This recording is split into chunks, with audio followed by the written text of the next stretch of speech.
नमस्कार। इस वक्त हम मौजूद हैं गाज़ीपुर बॉर्डर पे।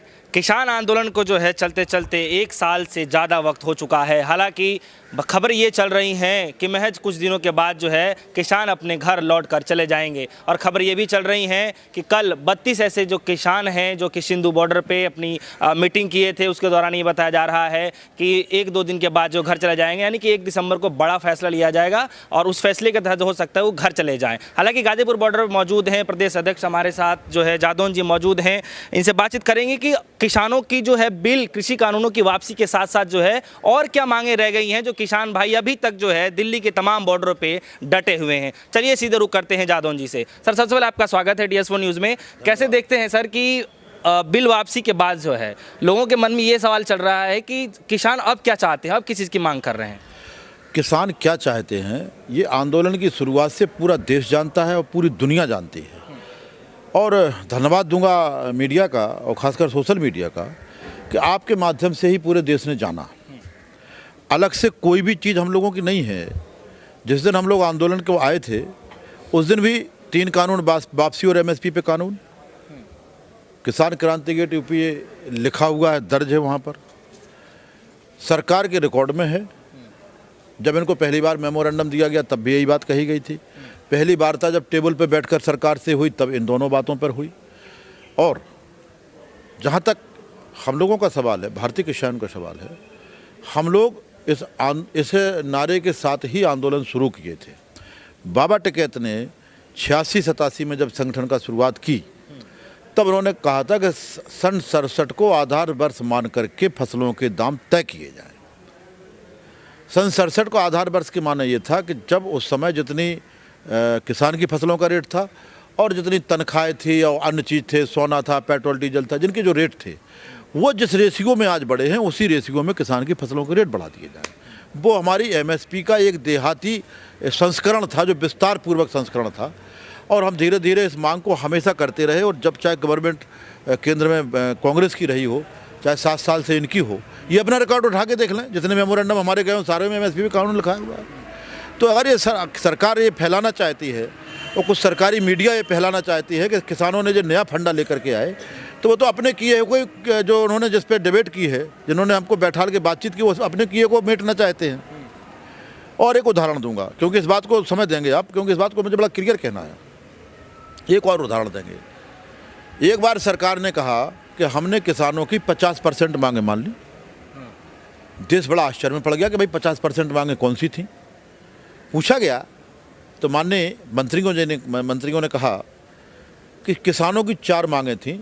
3 कानून वापसी, MSP पे कानून, NGT बिल में पराली वाला सिस्टम था उससे किसानों को दूर रखा जाए, और बिजली अमेंडमेंट बिल 2020 मतलब 2020।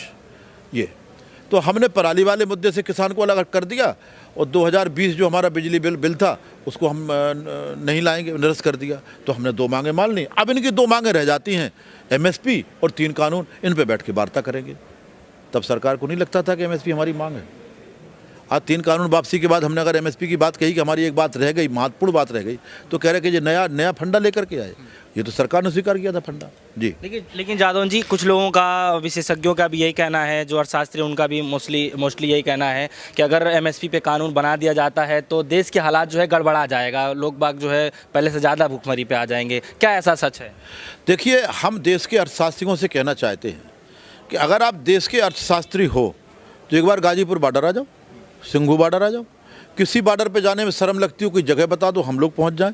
हमें वो अर्थशास्त्र बता तो दो जिस अर्थशास्त्र से केवल भाजपा और भाजपाई किसानों का ही उत्थान हो रहा है इन कानूनों से, और इससे बकाया देश परेशान है।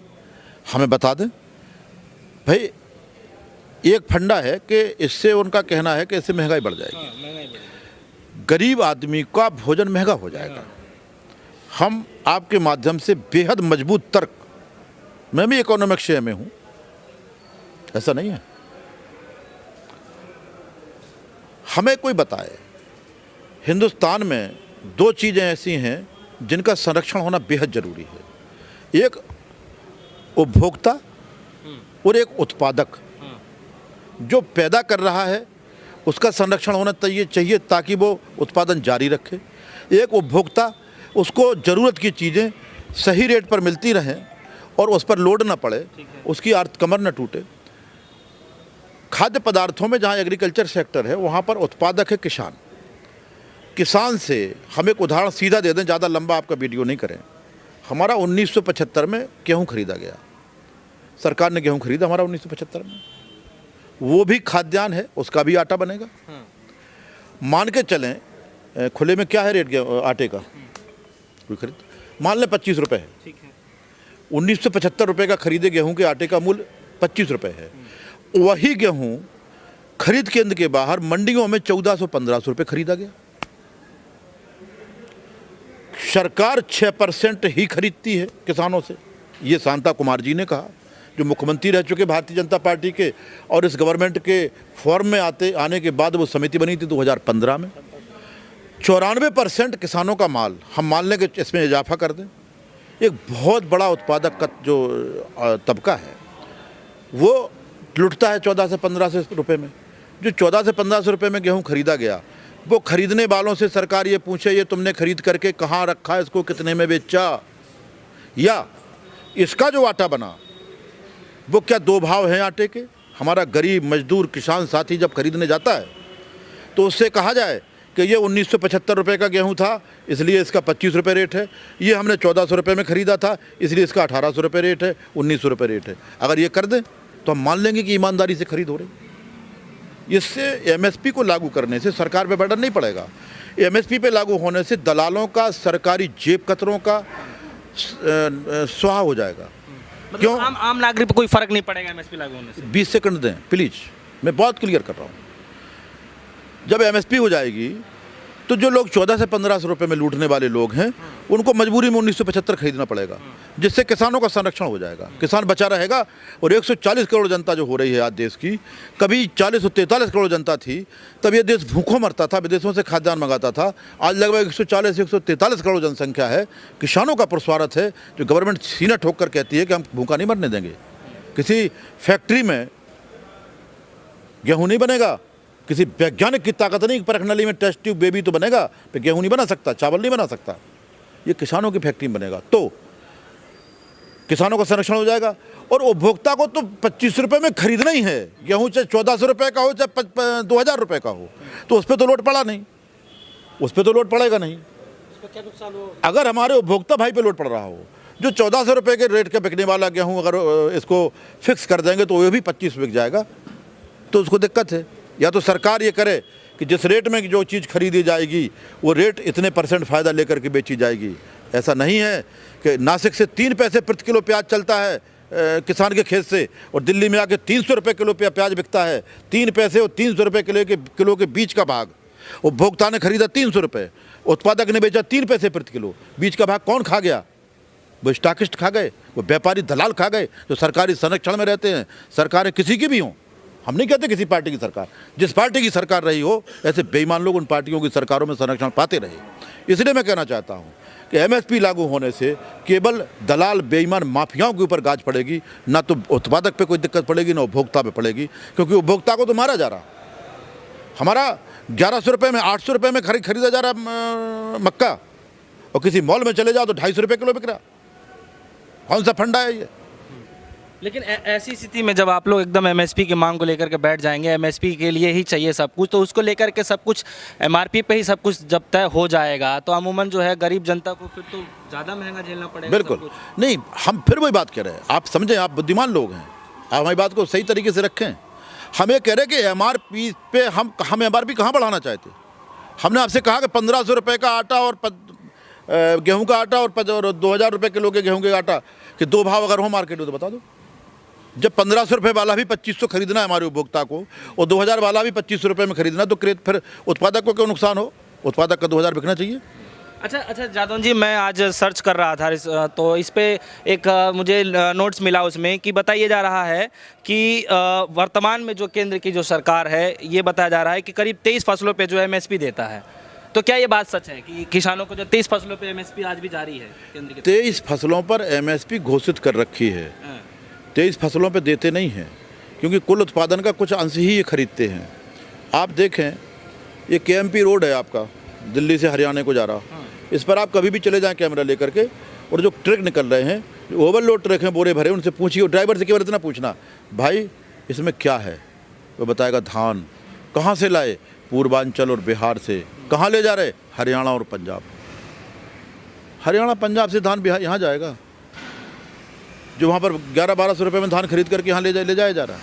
भाई हमें ये भी तो बता दो कि जो हम फिर कह रहे हैं कि जो 1400 से 1500 रुपये में खरीदा गया मंडी में, उन खरीदारों से पूछिए कि ये कहाँ गया माल, वो बता नहीं पाएंगे कि वही माल है जो सेटिंग करके सरकारी केंद्रों पर और इसको एमएसपी पे बेच दिया जाता है। उसका उदाहरण बता दें, पिछले साल 3 महीने की खरीद थी, लास्ट में 15 दिन रह गए, 2.5 महीने की खरीद हो गई। सरकार का एक पेपरों में आंकड़ा छपा कि अभी खरीद का केवल 52% लक्ष्य प्राप्त किया गया। सरकार ने कहा खरीद में तेजी लाई जाए, 100% लक्ष्य प्राप्त किया जाए। 15 दिन में 100% लक्ष्य हो गया। आप समझें, 75 दिन में 52%, 15 दिन में 48% खरीद। तब जब किसान का निबट चुका, 2.5 महीने में जो उसको बेचना था, लुटना पिटना निपट चुका, 15 दिन में ऐसे कौन से ग्राहक आ गए जबकि एक केंद्र पे केवल 300 कुंटल तौलने का ही प्रतिदिन अधिकार है? ये कैसे बढ़ गई? ये आंकड़े कहाँ से हो गए? ये सरकारी आंकड़े हैं, ये किसान के आंकड़े थोड़ी हैं। ये वही लोग हैं जो सस्ते में किसान का लूट करके और बोरियों में भरे बैठे थे। जैसे आदेश मिला, ट्रक सीधे फिर केंद्र पे नहीं जाते हैं, वेयर हाउस जाते हैं और सीधे चढ़ जाते हैं। और वो किसान जो बड़े बड़े किसान हैं, जो खेती नहीं करते, दूसरा काम कर रहे, ज़मीन ले रखी 2 नंबर के पैसे से, उन्हीं किसानों के नाम पर वो बन जाता है और अपना चला जाता है। ठीक है, तो कुल मिलाकर जादौन जी आप ये कहना चाहते हैं कि एमएसपी की जो है अभी सबसे बड़ा, अब बिल वापसी के बाद सबसे बड़ा जो मुद्दा है एमएसपी का रह गया? नहीं, एमएसपी भी है मुद्दा, और भी हमारे मुद्दे हैं। एमएसपी और जो 4 बातें जो मैंने बताई ना शुरुआत में, जिसमें एक अभी बिल वापस हुआ है, एमएसपी पर हमारा बकाया है। जो सरकार ने कहा था कि हमने बिजली बिल को ख़त्म कर दें, एनजीटी से परमानेंटली एग्रीकल्चर सेक्टर को बाहर करें, क्योंकि माननीय सर्वोच्च न्यायालय ने भी कहा है सरकारों से कि आप किसान को कब तक बदनाम करोगे।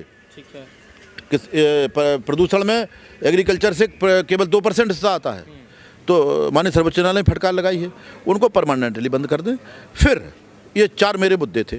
इन 4 मुद्दों के बाद ये आंदोलन जब मेरा शुरू हुआ, इन आंदोलन के दौरान जो घटनाक्रम हुआ, जो चीज़ें डेवलप हुई हैं, वो लायबिलिटी का कहाँ जाएंगी? हमारे इस आंदोलन के अंदर 750 किसानों की मौत हुई, शहीद हुए, और हमारे इस आंदोलन के दौरान हजारों लोगों पर, आप कल्पना करें, अकेले हरियाणा में 48,000 किसानों पे मुकदमे हैं। अकेले हरियाणा में, ऐसा कोई प्रदेश नहीं जहां मुकदमे ना हो। ये मुकदमों की लायबिलिटी कहाँ जाएगी? भाई ये होता है कोई भी युद्ध हो, जो उसके बाद फिर ये सब चीज़ों का समरी की जाती है।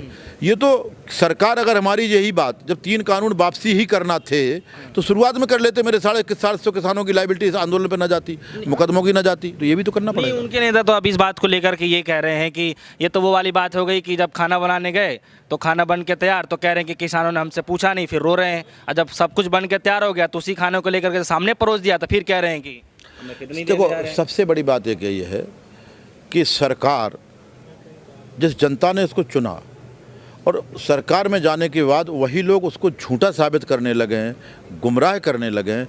यही तो देश का दुर्भाग्य है। देश का यही दुर्भाग्य है कि हमसे बाद में जो देश आज़ाद हो गए, हमसे आगे निकल गए। बांग्लादेश की मुद्रा जो हमसे बहुत पीछे थी, आज वो हमसे आगे उसका मूल्यांकन हो गया। ये सब चीज़ें हैं, यही चीज़ें वो हैं कि हिंदुस्तान की असली आत्मा है, उसको कुचला जाता है, उसको बदनाम किया जाता है। किसान कहाँ अलग से मांग ला रहा भाई? कोई बैठ करके आंख में, और फिर एक बता दें, चाहे सरकार कितना भी कर ले, सरकारी मीडिया कितना भी प्रचार कर ले, एक देश की 130 करोड़ जनता ने सारे आरोपों को खारिज किया इस आंदोलन के दौरान। पाकिस्तानी आतंकवादी, खालिस्तानी से लेकर सारी आरोप खारिज किए। ये आरोप भी जनता मानने को तैयार नहीं। वो जानती है कि ये सारी मांगें शुरुआत से चल रही हैं। ये डेवलपमेंट जो मुकदमे हैं, मुकदमे क्यों लिखे गए मेरे ऊपर? जब कानून वापसी करना था तो इतना बड़ा नुकसान क्यों कराया देश का? जब कानून तुम्हारे गंगा जल की तरह पवित्र थे, एक शब्द बदन उनको परिवर्तन करने को तैयार नहीं थे, फिर क्यों वापसी? क्यों? और अगर वापसी अब ली है, अपनी गलती अगर आप स्वीकार की, जो गलती स्वीकार करता, लायबिलिटी उस पर जाती है।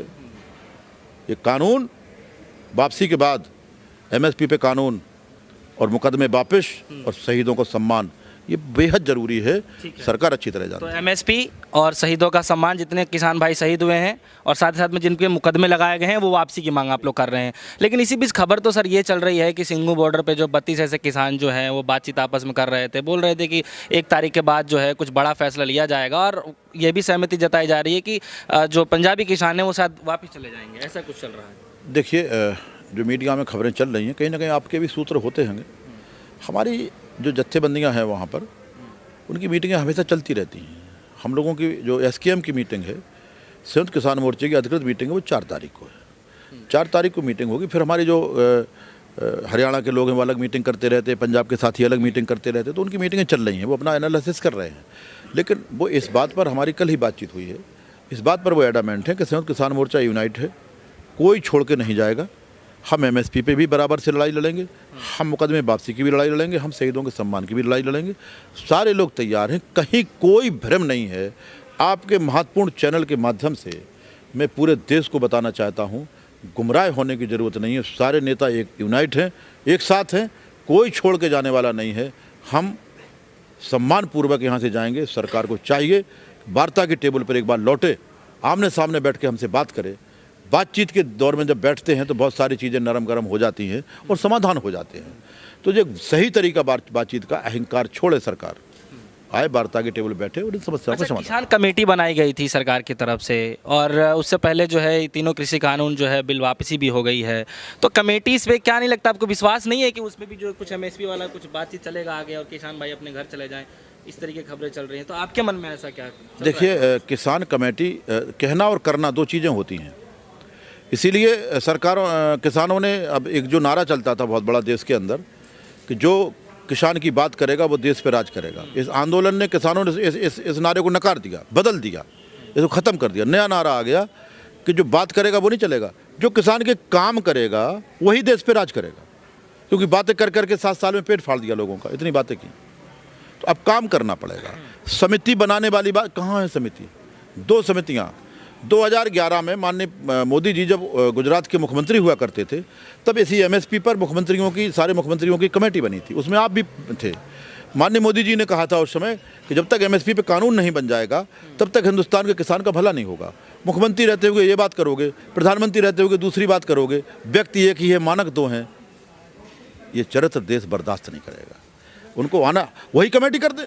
हम तो मांग करते हैं कि जो कमेटी 2011 की थी माननीय मोदी जी की अगुवाई, वही कमेटी हम मान लेंगे, घोषणा कर दे। या एक और कमेटी बनी, एक कमेटी और बनी, माननीय सर्वोच्च न्यायालय ने बनाई। 4 विशेषज्ञ उसमें रखे गए देश के कि कानूनों को निरस्त किया जाए और एक कमेटी बनाई जाए।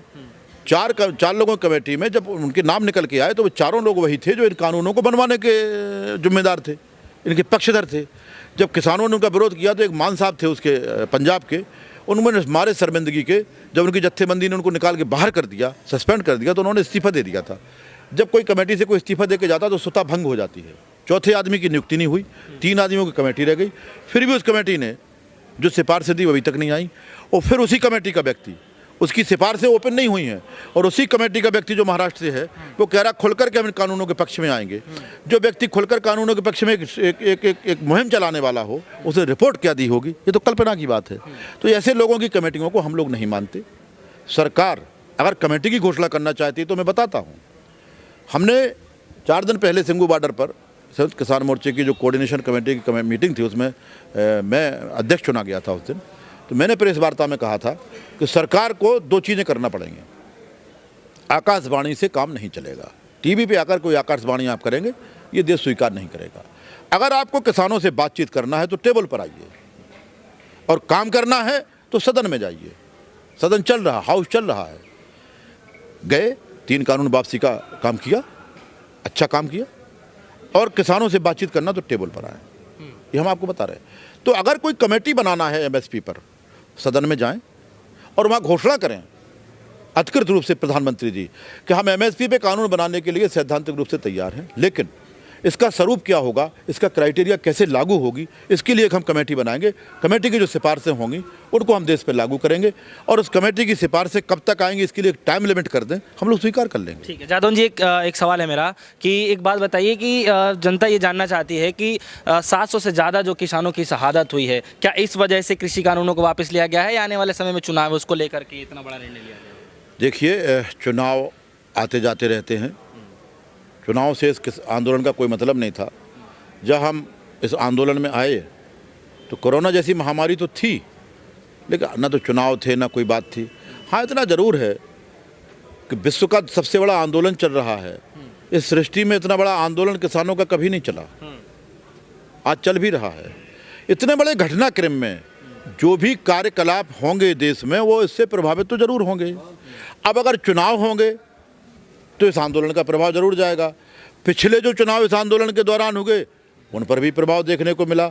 आगे भी अगर इस आंदोलन के दौरान जो चुनाव होंगे उस पर भी प्रभाव पड़ेगा। एक राजनीतिक व्यक्ति अपनी लाइफ में केवल चुनाव से बचना चाहता है, चुनाव की हार से बचना चाहता, तो हमें नहीं पता क्या आकलन किया होगा, लेकिन मैं ये जानता हूँ कि किसान अपने सच्ची मांग पर थे, सच्चे रास्ते पर थे, और देश ने जो किसान को एक जज्बा दिया था कि आप ईमानदारी के मार्ग पर चलते रहिए, आपको किसी चीज़ से घबराने की ज़रूरत नहीं है, उस किसान के जज्बे से सरकार डरी, हमारे शहीदों की शहादत से सरकार डरी, और कहीं ना कहीं उसको लगा होगा कि ये आंदोलन अगर वापस नहीं हुआ तो हमारी राजनीतिक मंशा पूरी नहीं होगी। हो सकता है ये बात रही हो, लेकिन इस आंदोलन का राजनीति और चुनाव से कोई मतलब नहीं। चुनाव एक अलग विषय है, इस आंदोलन का चुनाव से कोई मतलब नहीं। ठीक है, तो जादौन जी अभी क्या है, यह आंदोलन जो है फिलहाल अभी आगे और इसी तरीके से चलने वाला है? बिल्कुल बिल्कुल, हमारी मांगें रह गई हैं, महत्वपूर्ण मांग। भाई अभी 50% ही मांग तो हुई है, 2 मांगों में से आधा ही, अब जीत आधी हुई है ना। एक बात और चल रही मीडिया में, किसान जीत गया। जीत हार का विषय नहीं है, विषय जीत हार, किसान की जीत हार का विषय नहीं, विषय है हमारे देश को जीतना चाहिए, देश की महान जनता को जीतना चाहिए। इन 3 कानून लागू होने से देश का किसान हारता, देश की जनता हारती, देश का उपभोक्ता हारता, क्योंकि जब खाना, रोटी, तिजारत का, तिजोरी का सामान बन जाता तो ये देश तबाह हो जाता। लड़ाई तो इस बात की थी, बात जीत हार की नहीं है, बात देश को बचाने की है। आज देश को बचाने की मुहिम हमारी आगे बढ़ी है, आधी सफलता हमको मिली है, और हमारी जो 2-3 मांग हैं उन पर सरकार आए, वार्ता करे, उनका समाधान करे। जी बिल्कुल, बहुत बहुत शुक्रिया हमारे दर्शकों को इतना समय देने के लिए। तो राजवीर सिंह जादौन जी, सिंह जादौन हमारे साथ मौजूद रहे, हमने उनसे खासा बातचीत करी। ये कृषि कानूनों को वापसी लेने के बाद भी जो है किसानों की जो है अहम और भी मांगे हैं जिसको लेकर के किसान भाई डटे हुए हैं, और आने वाले समय में हो सकता है कि इसका निवारण भी निकाला जाए, जिस तरीके से 3 कृषि कानून बिलों की जो है वापसी करने का जो है फैसला लिया था। अभी पूरी तरीके से जो है महापंचायत में क्या फैसला आएगा किसानों की तरफ से ये अभी कह नहीं सकते, लेकिन इतना जरूर है कि किसान आंदोलन अभी उसी जज्बे के साथ चलता रहेगा। फिलहाल के लिए इतना ही, जुड़ रहेगा हमारे साथ, देखते रहिए D2 न्यूज़। धन्यवाद।